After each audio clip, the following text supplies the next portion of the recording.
रमज़ान, जिसे रमज़ान या रमज़ान भी कहा जाता है, इस्लामी कैलेंडर का नवा महीना है।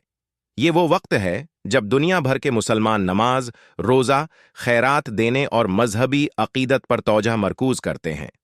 रमज़ान का आखिरी तिहाई खास तौर पर मुक़द्दस दौर है, क्योंकि ये इस वक्त की याद मनाया जाता है जब कुरान की पहली आयात नबी मोहम्मद पर नाजिल हुई। रमज़ान 2025 28 फरवरी 2025 को शुरू होने और 30 या 31 मार्च 2025 को ख़त्म होने की पेशगोई की गई है। इस्लामी कैलेंडर में रमज़ान 1446 के मुताबिक